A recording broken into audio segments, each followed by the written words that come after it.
நண்பர்கள் அனைவருக்கும் வணக்கம்.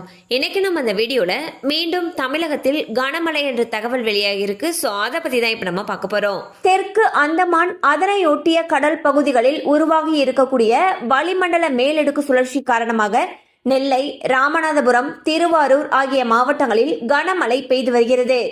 இந்த வளிமண்டல மேலடுக்கு சுழற்சி அடுத்த 2 நாட்களில் காற்றழுத்த தாழ்வு பகுதியாக மாறி பின்னர் காற்றழுத்த தாழ்வு மண்டலமாக வலுப்பெறும் என்று வானிலை ஆய்வு மையம் தெரிவித்துள்ளது. இதனால் தமிழ்நாடு முழுவதும் நாளை மற்றும் நாளை மறுநாள் மிக கனமழை பெய்யும் என்று இந்திய வானிலை ஆய்வு மையம் எச்சரித்துள்ளது. மேலும் கன்னியாகுமரி, தனுஷ்கோடி ஆகிய பகுதிகளிலும் லேசானது முதல் மிதமான கனமழை பெய்யும் என்று வானிலை ஆய்வு மையம் தெரிவித்துள்ளது.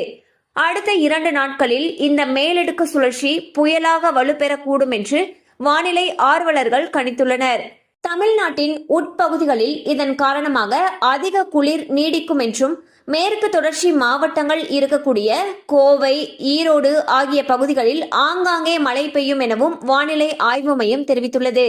மேலும் காற்றழுத்த தாழ்வு மண்டலமாக வலுப்பெறும் பொழுது கடலூர், தஞ்சாவூர், நாகப்பட்டினம், மயிலாடுதுறை, புதுக்கோட்டை உள்ளிட்ட மாவட்டங்களில் கனமழை முதல் மிக கனமழை பெய்யக்கூடும்.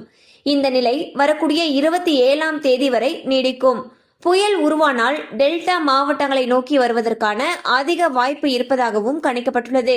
சோ பாத்தீங்கன்னா புதிய காற்றழுத்த தாழ்வு பகுதி காரணமாக தமிழகத்தில் அடுத்த 5 நாட்களுக்கு பல மாவட்டங்கள்ல கனமழை முதல் மிக கனமழைக்கு வாய்ப்பு இருப்பதாக வானிலை ஆய்வு மையம் அறிவிச்சிருக்காங்க. கண்டிப்பா அந்த அப்டேட் உங்களுக்கு பயனுள்ளதா இருந்திருக்கும் நம்புறோம். மேலும் இது போல அப்டேட்ஸ் உங்களை உடனே ரீச் ஆகணும்னு நினைச்சீங்கன்னா நம்ம சேனலோடு தொடர்ந்து இணைந்திருங்கள். தேங்க்யூ ஃபார் வாட்சிங்.